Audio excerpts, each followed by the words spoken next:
आज हम accounting question का क्वेश्चन नंबर 8 सॉल्व कर रहे हैं। मनोज ने बिज़नेस स्टार्ट किया 3 चीज़ें लगाकर, कैश, गुड्स और बिल्डिंग। फिर उसने गुड्स परचेज़ किए 50,000 रुपये के, फिर उसने माल बेचा 35,000 रुपये का। He purchase goods from Rahul 55,000 रुपये उधार। He sold goods to Varun 52 का 60 में 8,000 का प्रॉफिट बट उधार। Cash paid, he paid cash to Rahul in full settlement 53,000, 7,000 रुपये क्या बोलते हैं 2,000 का discount. Salary paid to him 20,000 रुपये। सैलरी पेड बाय हिम 20,000 रुपये। Received cash from Varun in full settlement. Received cash from Varun in full settlement 1,000 का discount. Rent outstanding 3,000 रुपये। Prepaid insurance 2,000 रुपये। Commission received. रेंट आउटस्टैंडिंग खर्चा हो गया है, पे नहीं किया। प्रीपेड इंश्योरेंस अभी यूज़ नहीं किया, एडवांस में पे किया है।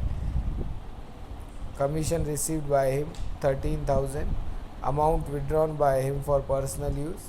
Drawings, depreciation charge on by building, fresh capital invested और परचेज गुड्स फ्रॉम राखी। ये सारे ट्रांजेक्शन्स हैं। इसका सॉल्यूशन आपको अभी भेजा ही है मैंने, उसको अपन देख के अभी सॉल्व करते हैं।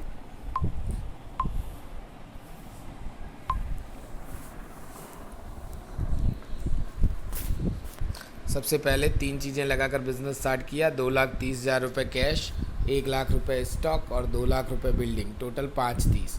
फिर 50,000 का माल कैश में ख़रीदा तो 50,000 कैश में से गए और स्टॉक में जुड़ गए। फिर हमने 20,000 का माल 35,000 रुपये में कैश में सेल किया, 15,000 का फ़ायदा हुआ तो 15,000 का फ़ायदा हमने लिख दिया। फिर चौथे ट्रांजेक्शन में 55,000 का माल उधार ख़रीदा तो क्रेडिटर बन गए और माल में 55,000 प्लस कर दिए।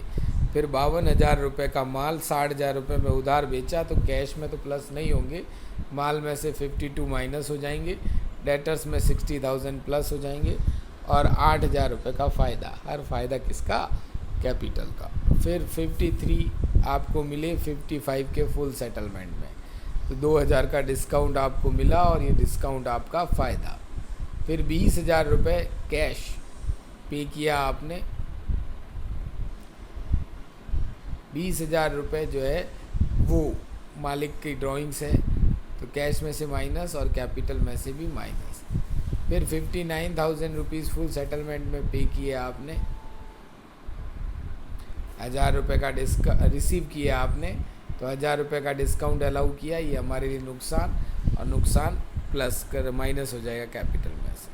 फिर 3,000 रुपये की आपने सैलरी अभी तक पे नहीं की, इसलिए ये आपके लिए लायबिलिटी होगी, आउटस्टैंडिंग सैलरी नाम की। और 3,000 रुपये क्योंकि आपने यूज़ कर लिया है इसलिए खर्चा तो मान लिया जाएगा। फिर नेक्स्ट ट्रांजेक्शन आपने 2,000 रुपये कैश पे किया लेकिन एडवांस में पे किया तो अभी हमारी एसेट्स रहेगी प्रीपेड इंश्योरेंस और 2,000 रुपये एज अ एसेट्स हम इसको शो करेंगे। उसके बाद 13,000 रुपये आपको इनकम रिसीव हुई। कौन सी इनकम है? वी विल सी।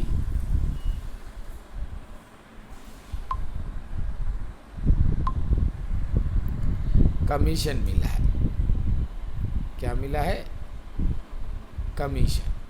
और जी में ड्राइंग्स नहीं था, सैलरी थी। सैलरी भी खर्चा होता है, कैपिटल में से लेस होगा। फिर आप देख सकते हैं कि आपने 20,000 रुपये, 13,000 रुपये कमीशन रिसीव किया। उसके बाद 20,000 रुपये 12वें ट्रांजेक्शन में आपके लिए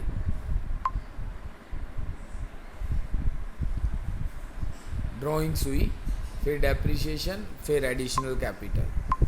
तो 20,000 रुपये की ड्राइंग्स होने के कारण कैपिटल में से माइनस और कैश में से माइनस। फिर 10,000 रुपये डेप्रिसिएशन लगाया बिल्डिंग पर, बिल्डिंग 10,000 रुपये कम हो गई और कैपिटल में से खर्चे के रूप में 10,000 रुपये कम हो जाएंगे। उसके बाद लास्ट ट्रांजेक्शन 13वां, आपने 10,000 रुपये का खर्चा पे किया, 10,000 रुपये डेप्रिसिएशन चार्ज किया, उसके बाद 50,000 रुपये फ्रेश कैपिटल लगाई, तो 50,000 रुपये आपके कैपिटल में प्लस हो, कैश में प्लस हो जाएंगे और 50,000 ही कैपिटल में प्लस हो जाएंगे। यहाँ नीचे आया नहीं है, मैं 2 ट्रांजेक्शन वर्बल बता देता हूँ। उसके बाद लास्ट ट्रांजेक्शन है कि आपने गुड्स खरीदा उधार राखी से, क्रेडिटर में प्लस हो जाएगा और स्टॉक में प्लस हो जाएगा। इस तरीके से इस क्वेश्चन का सॉल्यूशन हो जाएगा। आप में से किसी को भी कोई भी दिक्कत है व्हाट्सएप के थ्रू पूछ सकते हैं।